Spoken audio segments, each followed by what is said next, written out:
ahead and call this meeting to order. City Clerk Dean, you've got everybody accounted for, right? Yes. So next thing's agenda approval.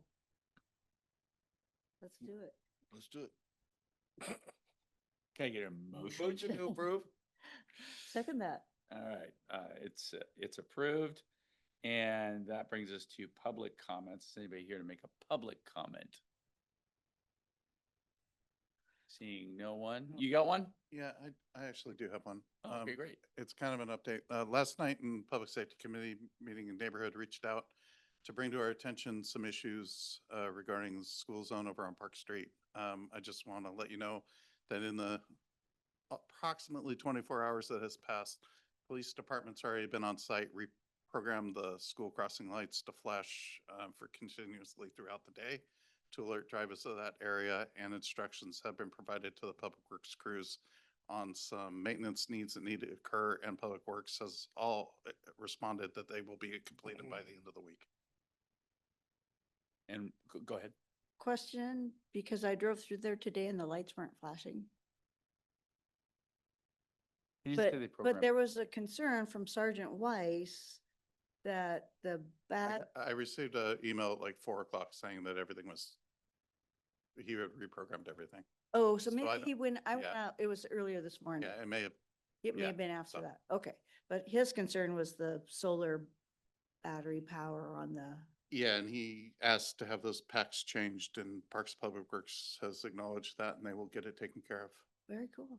Very cool. And was there any concern noted about any of the other school zones in Snoqualmie? That particular group of people were focused on that street. Is there, And the three schools. is it, yeah, I didn't hear the meeting. So is there a particular problem with Snoqualmie Elementary School that we're not seeing at Cascade or Timber Ridge or the middle school or the high school? Correct. It's proximity to the high school.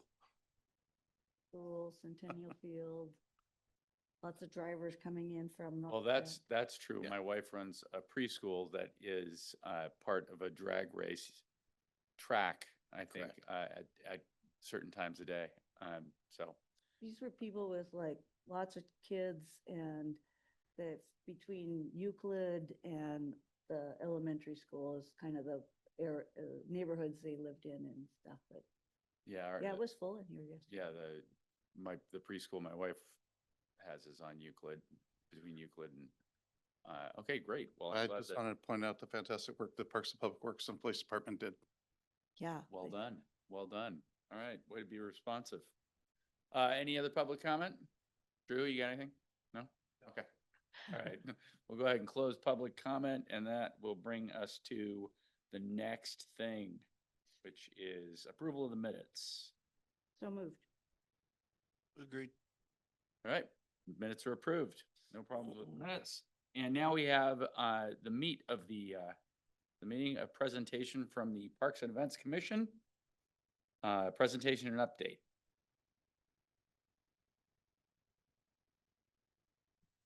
Hello, do we have a PowerPoint slide to work with? By chance? Who's putting that up? Is that you, Miss Dean? Because I tried looking at it on my phone and I couldn't blow up the text to make it readable. You can borrow Councilmember Benson's glasses. They don't work. Oh, there we go. Looks like we're in luck. Ooh la la. Good evening, Paul Swem. I'm the Vice Chair of the Parks and Events Commission.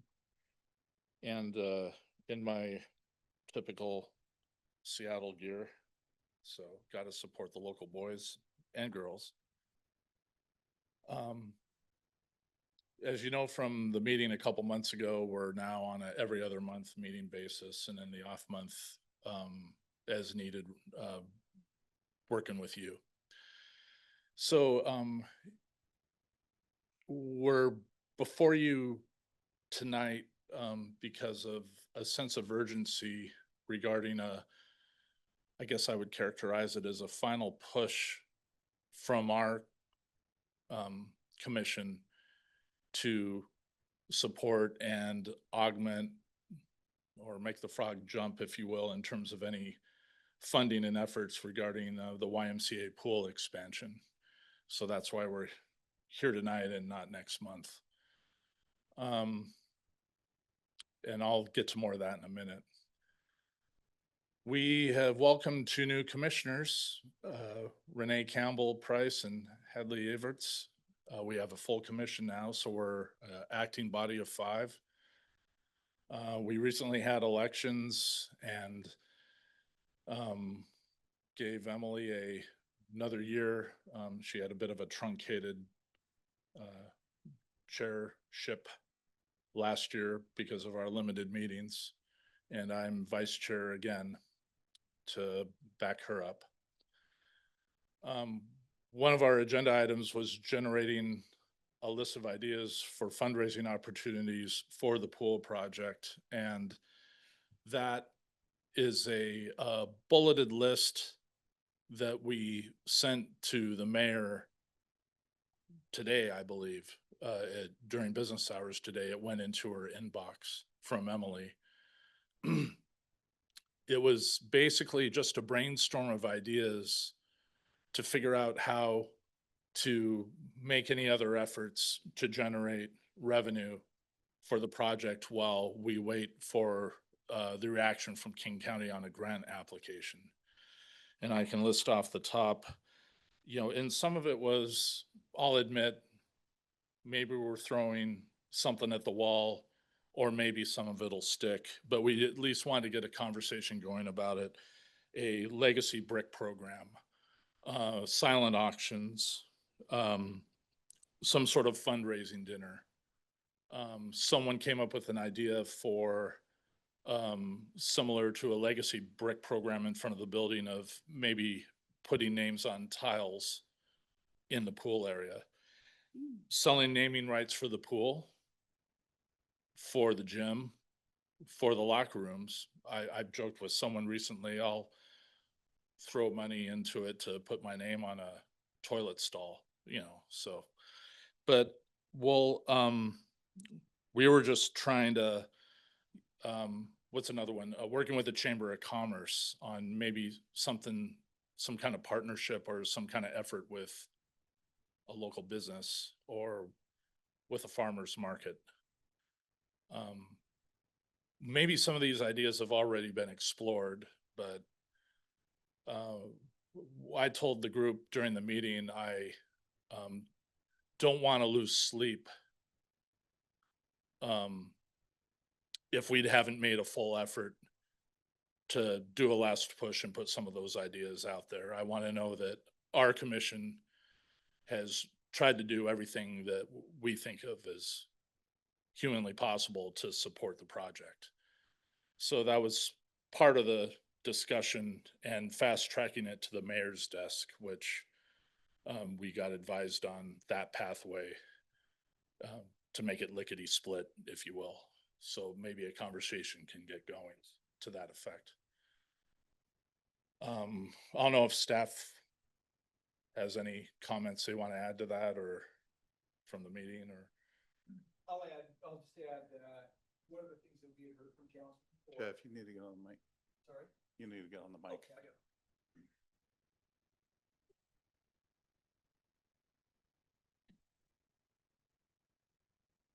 One of the comments we had heard from council previously was that they were waiting, or they had not seen enough public support for the project.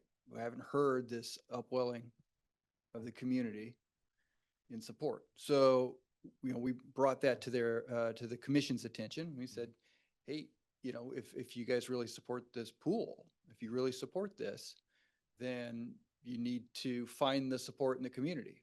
We think that there's a lot of people who think it's already happening. It's a done deal, and they're wondering why it hasn't started yet. And they're not aware, perhaps, that we haven't achieved our funding goals.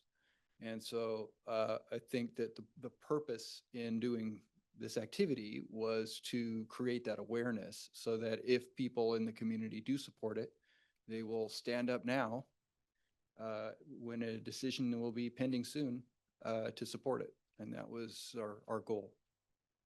Right, and I appreciate you weighing in. That sparked a couple other ideas that were part of the content, including being there at the June 6th splash pad event to bring awareness to it, as well as a truck Big truck event, day. big Mhm. truck day. So, the commission is there to volunteer time and support any of those efforts. So I don't know if it'll get traction or where it will go from there, but please. Are you planning to have the commission having a table there to discuss? I'm intrigued by the tile and the brick. Because we have a lot of parks downtown here, like Railroad Park, where, families have done that and stuff like Mhm. that. And it's really cool to see. Or it's in memory of someone or. That was part of the discussion, was to have a table or kiosk or what have you at the May 6th event, and as well as the truck event and other events as well. So, Yeah, I think that'd be Um, great, just like you said, to raise awareness in the public. Again, Right. that we're still waiting for, the final grant to come through and, the final funding and such. I've drafted together a letter of support that for the commission to send to King County on that grant. And Emily had already sent a letter back in March, and which was an excellent letter. But we've drafted it with maybe a few tweaks, and then we'll run it in the next day or so through administration and see if we can get that out the door and to show the support and the effort. Is there something that has the community had like a petition that they've sent in to, as far as for the grant or anything like that? Well, to with the keep- grant, there was multiple letters of support from Okay. various organizations and community members. Okay, Yeah. okay, so. I think, yeah, 14 or more, actually. There was a lot of support shown by different organizations and individuals. We tried to submit another letter, but it's our understanding that the submittal process is closed now. Oh, We okay. will try to get it in there. Get it in front of a pair of eyes to know that, there's still interest and then some. So, great. So, whatever you can do, whatever, it's all hands on deck is the way I look at it with that. And, if there's a funding instrument that generates extra monies even beyond the grant, hey, that's great, and if not, maybe it can help with any possible shortfalls that we run into. So, any other questions on that particular item? Okay, so we're on a continuous discussion about our priority list for this year. I made a suggestion that looking at some other commissions around the area, they like to do a kind of plan out some of their priorities for the year, but we just recently got a quorum and we're at the end of May and not meeting until July. So we're probably looking at a list that has a few things this year, but runs into next year. And that's an ongoing discussion.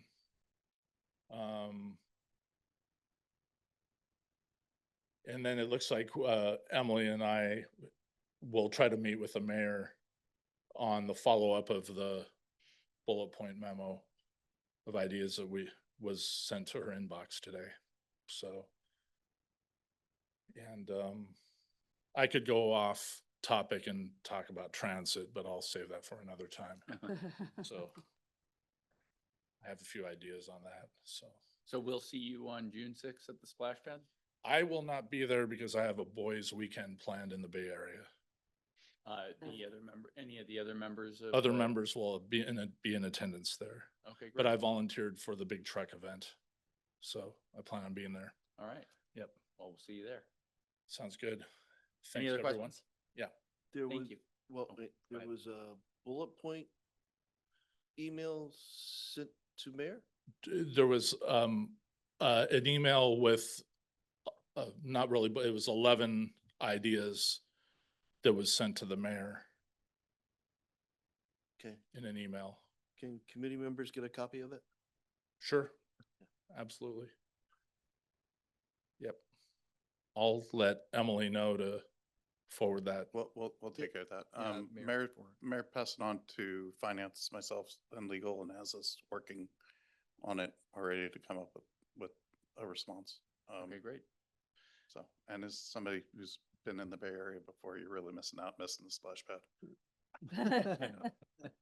I got dragged into seeing the A's in Sacramento and. The A's aren't even there anymore. I know, it's a travesty. And I'll be wearing an Oakland jersey, protest. for that, so. And then we're seeing the Giants a couple days after that. So, and the Alcatraz night tour. So, yep.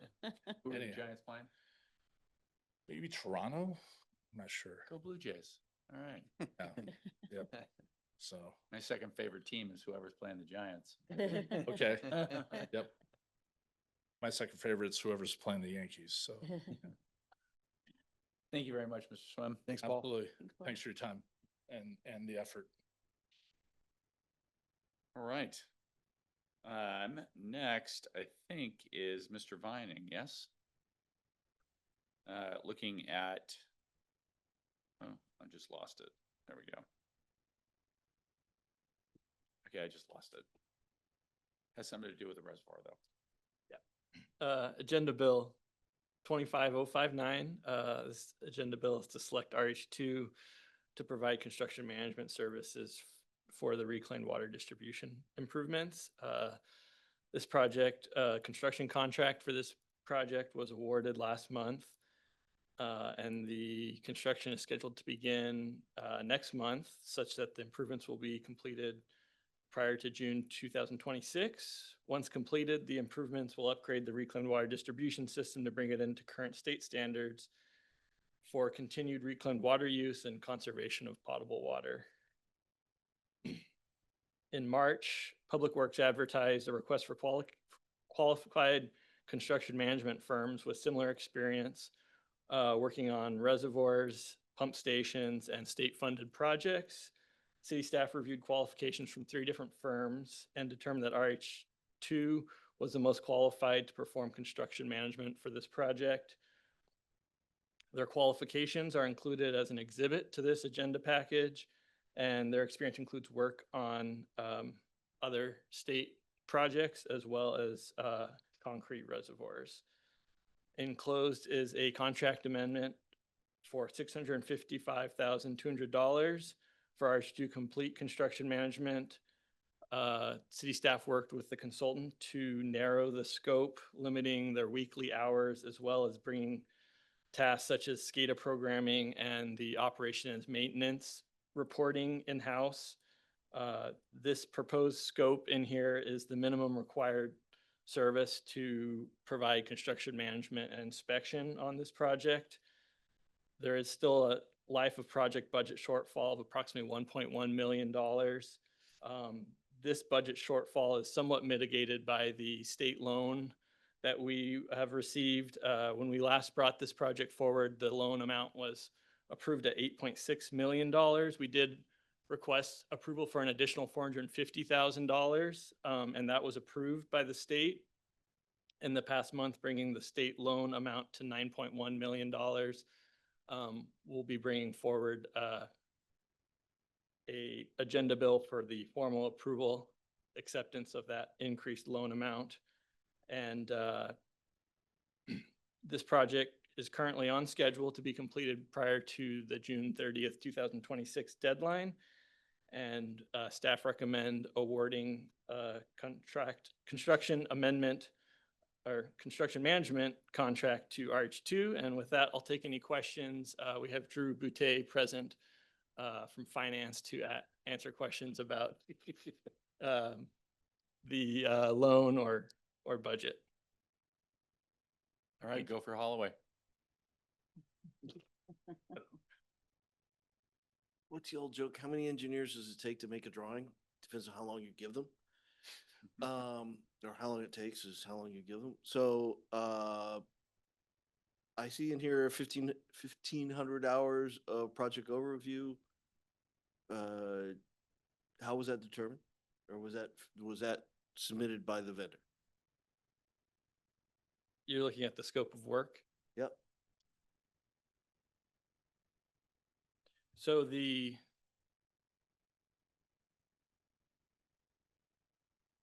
if you have a page number, I could look at that. I know that their on-site time was assumed at 24 hours, having a resident engineer on site 24 hours a week, which is approximately, so 3 days a week. A full-time resident engineer would be 5 days a week, so 40 hours a week. With the 24 hours, that assumes that city staff will be covering a couple days a week on site. If there's a specific, I'm in the Exhibit B, item 3. Is there a page number on this thing? Well, in the package, it's page number 17. And I appreciate you reviewed this and you've pulled some things in-house to try and offset some of the costs, but we're still $1 million over budget. So I'm looking for what additional steps can we to try to mitigate that $1 million. I appreciate that we are financing at a very reasonable interest rate through the state ecology. Catch the words there. We're financing. It's not how you fund it. You're going to fund it through the rates and you still got $1 million problem. Okay. So I'm looking for how do we mitigate that $1 million? So one, I'm looking that you guys have reviewed the number of hours they're talking about and the servers are talking about, and you think they're appropriate. I've heard some of that review. I have questions because 1,500 seems like a very round number, which sounds like a this. So is that the appropriate number of hours? One, two, I assume in our CIP these are calculated and we do have some reserve in there that just in case these projects go over. So why am I seeing an additional management reserve in here of $25,000? So should that be there or should that be considered part of the overall reserve we have? I have additional project management. So why why is there an additional project management? And maybe that's a term in there. Versus the construction management overview I already have. So why do I have an additional project management on top of that?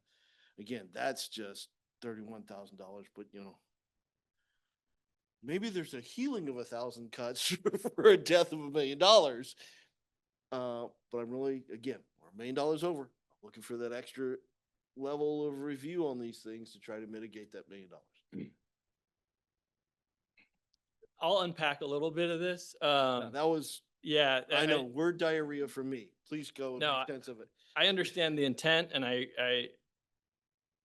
we looked this over with that intent initially, and those items that I mentioned, the SCADA programming, the operation maintenance reporting, and limiting their on-site hours to 24 hours a week, that reduced the original proposal by $150,000 to $200,000. So originally the proposal was much larger. I agree. The biggest item here is going to be the part-time on-site construction observation task 13.4, which has 1,500 hours. We considered reducing that, but 3 days a week on site there would be major concerns that they wouldn't be able to perform necessary duties of construction management inspection if we were to reduce that. There's a lot of work associated with state funding projects as well. We need to make sure that the contractor is getting paid the Davis-Bacon rates that are required on state projects, as well as making sure that the materials meet the state financing requirements. So there is a lot of work associated with that. Reducing it to less than 3 days a week inspection would make it extremely difficult to complete those. So we chose not to reduce that task. SCADA programming and operation maintenance tasks, those tasks come at the end of the project, so there's less risk, especially when we have a project that has a tight timeline. We need to make sure we don't stall this project out. So operation maintenance comes at the end, and we'll have a little more time and breathing room to complete those tasks in-house. As for the management reserve and project management, Jeff, you've got a lot of experience on this, but it's a necessary task for managing the project team and, having meetings, coordinating on important things. So it's very difficult to cut that one. And the management reserve is a bit like your, in construction, you have a minor change order task, things come up that are not expected. And 25,000 is actually, pretty reasonable for this scope of work, $650,000. So reducing that further would not allow for planning for changes that come up. So No, the contingency budget in construction contract is for the contract. This is our small contingency budget with consultants doing service. We can't take money out to contractors over, we can't take that pot of money. If you don't spend that money, we don't spend it. But we can't take that money from there and plug it in. Because it's not. Right, but in your engineering estimate to do the CIP budget, there was some management reserve in there. So I just want to make sure we're not double booking that management reserve. Okay.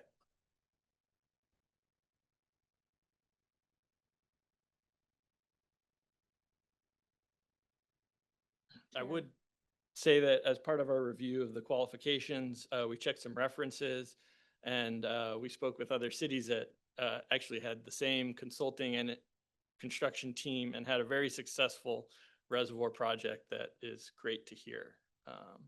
City of Kelso has my hometown, and they have a good reservoir of equal quality and type. So Right. Yeah. I haven't questioned RH2's qualifications. Ethan, Their name. Chair. Yeah. So just a couple of questions. One regarding, and this is actually speaking of construction costs, is there any, and I realize this doesn't address the construction part of things, but in our construction contract, are we anticipating any construction material cost overruns with some of the current issues going on, or did we, that's not something you can necessarily lock in on. Well, You need to get back on mic. I would say that there is nothing in particular that would concern us at this point. Steel, electrics, like the big electrics, concrete, the big materials where there are sometimes risk involved. Yeah, I think that we have that captured. Just based on our analysis, based on the fact that the bidders were pretty confident in the quantity and the cost of those materials. I think that we're not anticipating anything, any large ticket items that are going to go overrun. However, the market right now is somewhat uncertain. And so it's impossible for us to totally predict, shortfalls, economic uncertainties. So, we can't make guarantees, but we've, I think, done our work on this one, and we're pretty confident that, and it's not like, we're building any real high-end technical stuff. We're building a concrete reservoir, and there's a small pump station, which is largely off-the-shelf materials. great, thanks. The other questions I had were more financial. I thought you're getting off the hook. So I was seeing that with the ecology loans that, with the additional loans and such like that, it was, at least for the first 20 years, it sounded like it was only going to be an increase of just a bit over $4,000 a year, that kind of gap. But we were going to be taking that out of the utility main and drain replacement program. Yeah. to fund that annually? And is that something that's gonna set us back on other things, or,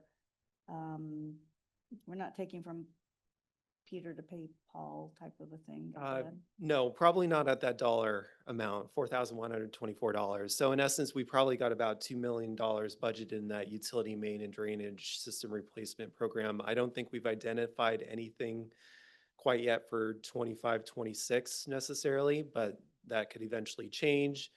At this point, we'd probably want to prioritize this project overall because there's a DOE requirement tied to this as well. So I think we probably want to allocate at least those resources to that.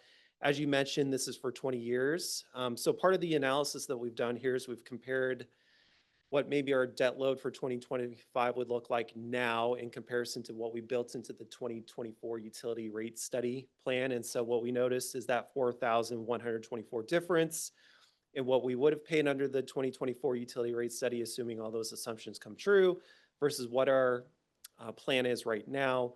We'll just note that at least between 2045 and 2054, that there would be at least, we would be paying about $95,000 more annually as a result of that.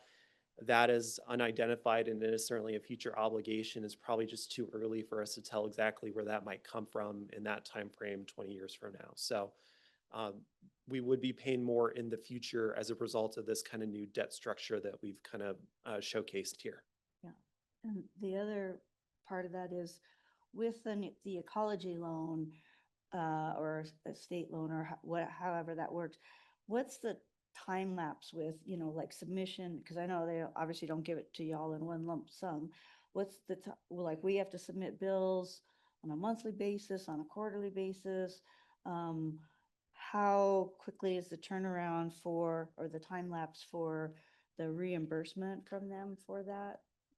So generally, it's fairly close. I've had a conversation with Andrew today, and I'm going to try to repeat some of that, and he's going to stand up and correct me after it. But in essence, we're actually preparing a reimbursement request as we speak right now. In addition to that, his game plan is to submit monthly for reimbursement, and so that's our intention. Our burn rate is probably going to be a little bit quicker now because we've got a construction contract that will start here. I don't know when exactly, but yes, that's our intention. And what effect will that have on our, this time lapse on city cash flow, or our reserve funds, credit rating?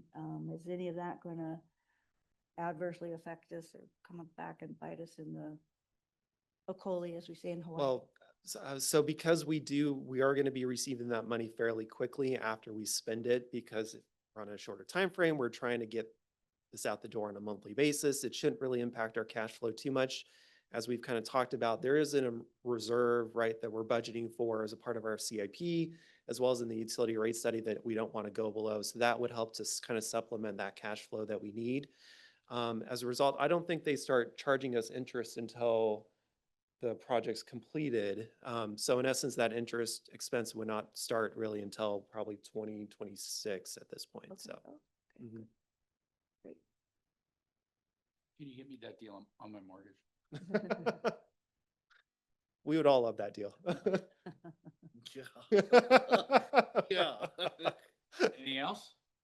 That was it for me. Well explained by everyone. Thank you. I would imagine you guys are both going to say consent. I am going to say non-consent. For this dollar figure. No.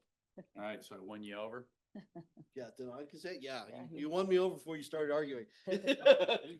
Let's put this on non-consent. Did you already do that? You're so efficient.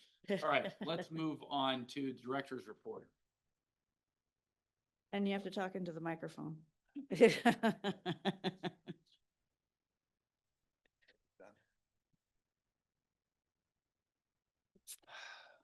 Okay. Well, let's see, start with staffing. We're pretty well staffed right now, but we do have, all right, see ya. We do have, we are planning to hire a new administrative assistant. We are still experiencing shortage in just staffing or just shortage in abilities to keep up with our administrative tasks. So we do need that second admin assistant, and we will start recruiting for that person here very soon. We're hoping to have that person placed in June or July. And so that'll get us up to speed, and I think we'll be a lot more efficient at that point. Right now, we have engineers doing administrative tasks, and it's not efficient. So will be much appreciated to have a new admin assistant. We also have two wastewater operators. We are going to slow roll that one as this cash crunch unfolds, but we are intending to fill those two positions also within the next year. So we'll work those in as we move forward. So are you saying that that was the plan to do it over the next year, or the new plan is to do it over the next? The new plan is to do it over the year because, yeah, I mean, right now we're getting by with our short staff, but what I want to do is move to weekend shifts for the wastewater utility. Right now, we have people coming in on doing overtime shifts on the weekends, and we have to do that because we don't have enough staff to have two people working over the weekends. It's a fully automated plant and it'll run on itself on its own, but it has lab duties and there's a few things that need to be done on the weekend. So they do like a 3-hour shift on Saturday and Sunday. It's minimal overtime, but at the same time, I would much rather have the facility properly staffed and then have two people there working full shifts on the weekend. That provides for accountability and continuity of services, which is a better way to do it. So we can spread out the work tasks over the week. So we'll get there. We're gonna work it in, at a pace that actually will make sense and doesn't create a lot of turmoil in our activation. So, but that's it. I think we'll be in good shape at that point. Or at least much better shape. How many total staff members? Total staff? Yeah. Right now, I think we're at 38. Not just for the wastewater. Oh, you mean a wastewater? Wastewater. Wastewater has six or seven people now. I can't lose track, but yeah, 7 people.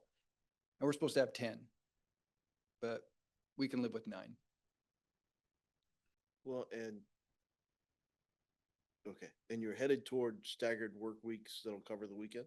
Yes, yeah, we want to shift people so that we have 2 people there on the weekend, both weekend days. But your 5-day week doesn't have to start on Monday. Doesn't have to That start way on it Monday, that's Covered the correct. weekend, okay. Yeah, that's right. Yeah. So that's staffing. As far as the projects go, let's see, I got a long list here. So 384th, as you know, I think I mentioned it last weekend or last committee meeting. 384th paving is completed and that project is done. I think there's a couple small punch list items left to do on that, but for the most part, that project is complete. The Kimball Bridges paving is completed and it's much better. I don't know if you've driven over it, but it's certainly better. And it looks like it was a good job, a good paving job. So we're anticipating good results from that. Reclaimed Reservoir, you just got an update, but construction starts in June. I think we're still working on submittals and such, but we're getting ramped up and construction starts soon. River Trail, we still have some pending permitting items to complete. We're waiting for the state to get back to us, but we are ready to start bidding that project very soon. So I would anticipate bidding at the end of this month or starting in June. We'll send that out to bid and we'll be bringing those bids to you to get that. And that's not the duration on that project is not very long. It's a pretty simple project. Sandy Cove is a little bit harder. Still kind of jammed up in permitting with the Corps of Engineers. We think the in-water work window is from mid-July through about mid-October. We think we might be able to get there, but we may not. And we're looking at ways, because of the cash crunch right now, we're looking at ways maybe to extend that project so that maybe we can get some of it done this year and finish it up next summer. The thing I'm worried about with that project is that we have a temporary solution in place and it has made it through 2 winters. And I'm concerned that if we go another. How long is temporary? Yeah, right. This temporary fix is going to weather out. It was never meant to be a permanent solution, and it has, jute matting covering a slope, and that stuff weathers, and I'm concerned about it. So if possible, I would like to get at least some work done this summer so that we can stabilize that and reassure ourselves. You question? So, yeah, considering this past winter, we only had 2 like phase 1 flooding Right. incidents. It's like down to like the burlap has like no sand underneath it and all the stakes are like sticking up through the burlap. Mhm. And then the lower parts where it had the little fingers going out, they're gone. They're gone away. So Yeah. yeah, I mean, we gotta do something, whether it's a little patch, something to Right. Stabilize the toe. at Yeah, least for it another needs, spring. it needs some attention for sure. Yeah. And I would love to be able, since we do have a whole, in water work window ahead of us, if we can get that bid this summer Yeah. and get some work done to at least stabilize it. There's a lot of parts to that project, right? A lot of it is mitigation. So we'll be doing a lot of planting and there's a lot of things that we can do this year. And if we can spread it out over 2 years, we might actually get better bids. Is there because- still an Army Corps of Engineers or have they been laid off? I'm wondering about that myself because I'm not really sure. You don't seem to get much response from them. We do have one good project. We have the project manager that we have now. They borrowed him from, I think, the Bellingham office or Bellingham region, who's been great. But I think he's jammed. He has so much to do and they have a hard time keeping staff over there. I mean, the folks, they work there for a couple of years and then they leave for consulting jobs. And I think it's just a terrible place to work. Yeah. But I don't know. I've never worked there, but I just hear things. But, it's unfortunate. It's that agency can't seem to get its feet under them.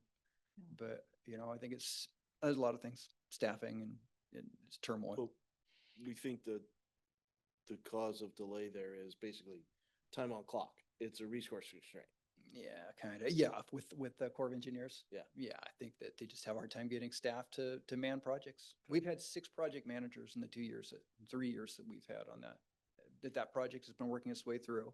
The delays are largely due to the Corps of Engineers, inactivity. Yeah. Yeah. So anyway, the short story on that is that if we can get the permits, then we would like to bid that work this summer and at least get an initial phase of that project started. And like I'm saying, I'm hoping we can get good bids. We think if we can extend it out over 2 years, one of the issues is if we bid it in the summer, you're going to pay a lot because they're already busy. All the contractors already have jobs and they're going to have to work it in.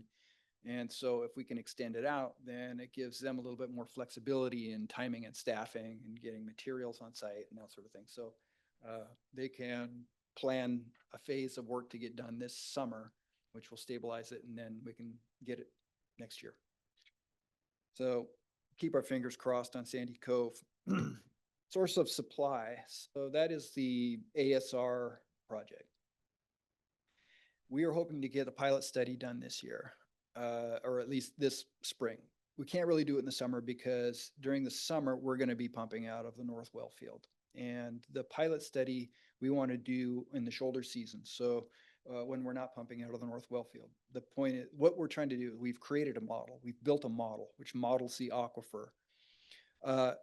And it is based off of a lot of data. It's one of the best hydrogeologic models I've ever seen. It's amazing. And it's partially so good because a lot of work was done back in the 90s by a company called Golder and Associates when they were modeling that aquifer to explore the possibility of this big pump and dump scheme that SPU has been planning for years. So there's a lot of, a good model that was built already. Ours took that information and took a lot more data and turned it into a very complete model, which is very good at predicting the characteristics of our aquifer. And what it's showing is that there is a lot of storage capacity in that aquifer that the likelihood of our ASR prospects is actually pretty good. And it will likely be successful. But what we need to do now is pilot test it. We need to take water from our spring in the shoulder seasons in the winter and force it down into the south well field and watch how that reacts with the transducer. So it'll track the water and see how much water it can accept, how fast it accepts it, and where the water goes, what the response is with the surrounding wells. And then following 3 weeks of doing that, then we're going to pump really hard for 3 weeks. And we watch how that responds. And, based on that, we'll feed that information back into the model, and that will give us a better idea about if our model is accurate or if it needs to be calibrated to adjust for things like transmissivity, storage potential, and all that. So you're primarily looking for leakage? Partially, we're looking for leakage. We're looking for how fast the water moves through the aquifer at that point and how it responds to the inputs, and then how much storage potential is in it, and then how much leakage is a result. And what we're finding, what the model predicts and what we think we're going to find is that the first year of putting water into the aquifer is going to take that whole aquifer water level and it's going to bump it up.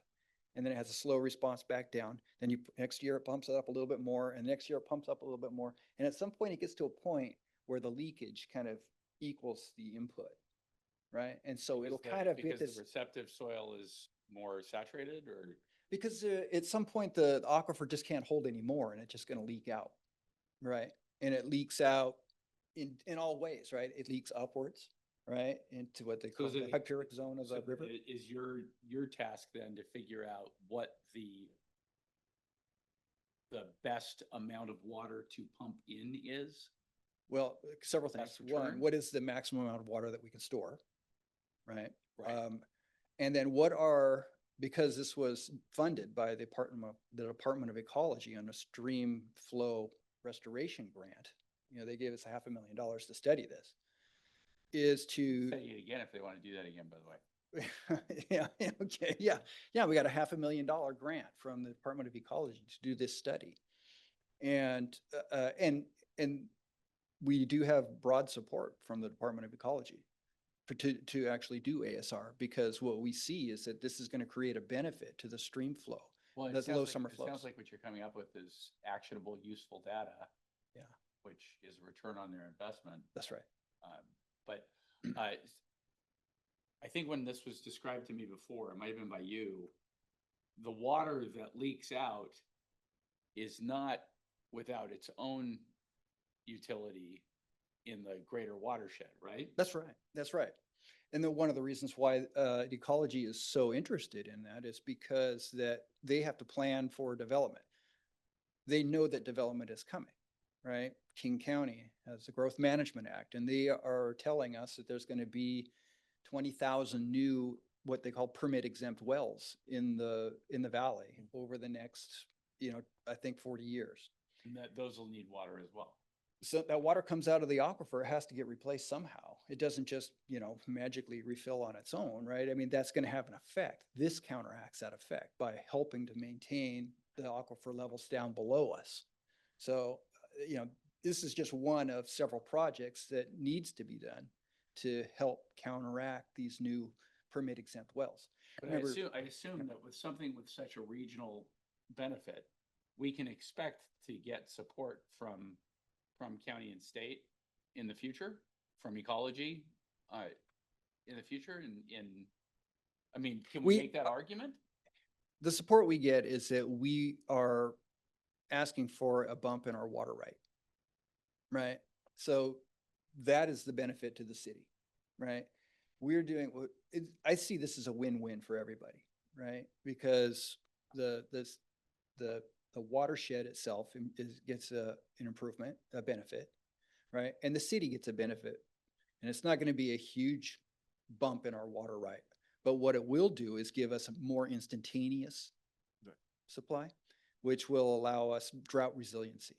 So on those low when we have low water years, we don't have to worry so much about those low water years because our aquifer is going to be maintained at its highest level. So we're not going to have this dip in the aquifer, of say, if the climate cycles down to where we are losing water in the aquifer, or the water levels in the aquifer are getting low over successive years of reduced inputs from snow melt, et cetera.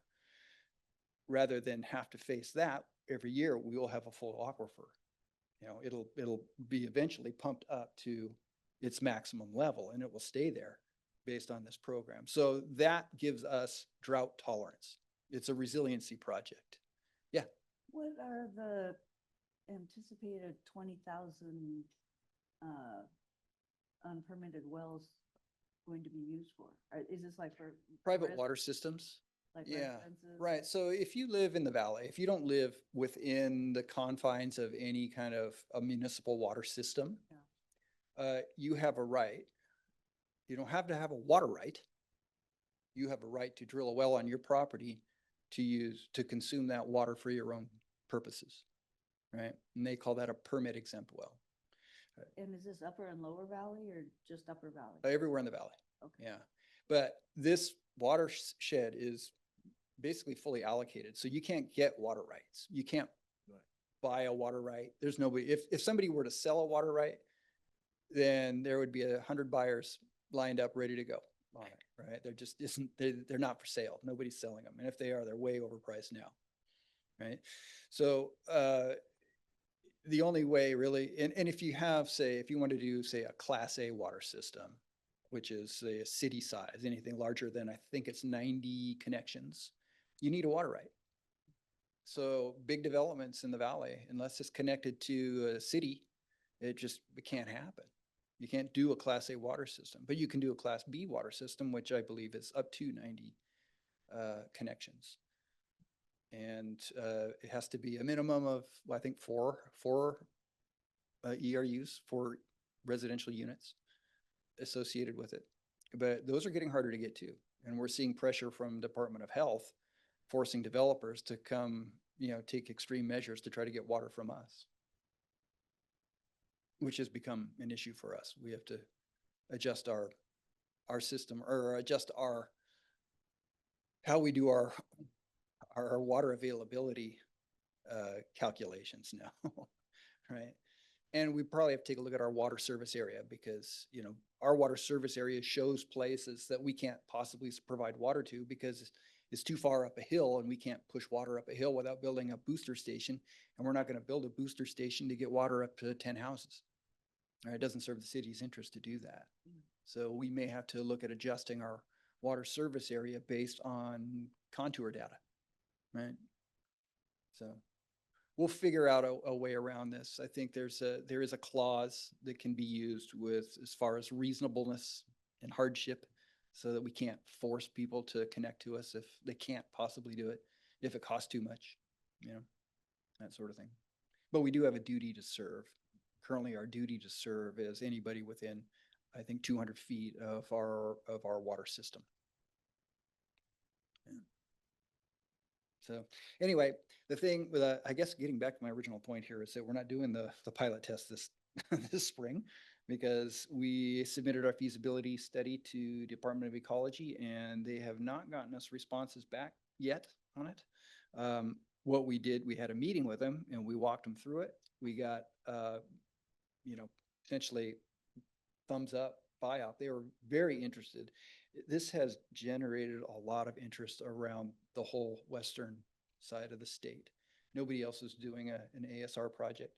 And even the folks at Ecology on the west side don't know how to do this stuff. So they're bringing in folks from the east side, where they've done a few more of these. And there's Department of Health, and a lot of other cities are watching this very closely, because they're all thinking, hey, there are no more water rights. This is one possible way of creating a water right, if you can create a mutual benefit, right? So this is getting a lot of attention. Unfortunately, all that attention is bogging the project down a little bit, slowing it down, but this is well scrutinized, and it looks to me like it's going to be successful. And I say that cautiously, because you never know what can what, you know, what hairball can come intercede and throw the thing into disarray. But I think I'm feeling better and better every time with each of these submittals, and the feasibility study really has me feeling good. And so we'll do the pilot test, and the worst pilot test can't be worse than what we've shown in the model. So I think that we're going to be successful. There is a thing when, after we do the pilot test, we'll submit an application for a reservoir permit. There could be conditions placed on that by ecology. We'll find out what those are. But either way, it's likely that we will get a bump in our water right for that, which could be, I'm hoping, 400 acre feet, something like that, which is quite a bit of water. Awesome. So King County Water and Land Resources Division is starting a project. I don't know if you guys are familiar with this. So, you know, Meadowbrook Bridge. We've brought Meadowbrook Bridge to you before, and we mentioned that right upstream of Meadowbrook Bridge, what's called the left bank, if you're looking down river, that revetment is crumbling. That revetment's owned by King County. And that crumbling revetment is kind of was threatening our old sewer line, but is now could threaten potentially the bridge and our pump station there if it completely unravels. It's a ways away from doing that, and the county's aware of it. It's impacting, since the upstream end of that revetment has unraveled, it is impacting the neighbor's property, the fellow who lives there at the end of Walnut Street. A good chunk of his property has already fallen in and washed away, you know, from the river. So the county is planning to do a project there. They just shared with us today 4 different alternatives for what they're going to do there. They're going to take a minimal approach to it, but it's going to be a revetment construction project, you know, in our city. And that is planned to start in 2027, so 2 years. And we're gonna try and coordinate with them about doing some of the erosion issues down on Meadowbrook Bridge as far as timing wise, or? The Meadowbrook Bridge or the Meadowbrook revetment downstream of the bridge? Yeah, that's another thing that they need to look at. We do have one spot there where there's a scarp is developed, where the old, what they call the Tom Bean revetments, so where you see all those poles sticking up. Yeah. Those stuff actually work pretty good. They rack wood and they have accumulated sediment, but we still have some erosion along that edge. But for the most part, I think those are holding up. You know, we'll have to address that someday. King County has an easement through on those properties. So when the day comes, when they have to do something, they will be able to do that. They'll have access. Of course, you know, we intend to develop those parcels as parkland, as part of the River Trail project, essentially. But you know, we will obviously work with them to make sure that they have access to those revetted areas so that they can maintain those revetments later as needed. And there's some restrictions on those properties as well. I mean, things that we got from the county. There are restrictions on what we can do, like no hard surface paths, right? No lawns. You know, we can't put any buildings in there. It's going to be kind of a natural area, but park, right? And probably soft surface path, things like that. So I cut you short? Yep, I think we're there, huh? We gotta call it. Yep. Motion to adjourn. So moved. We are adjourned.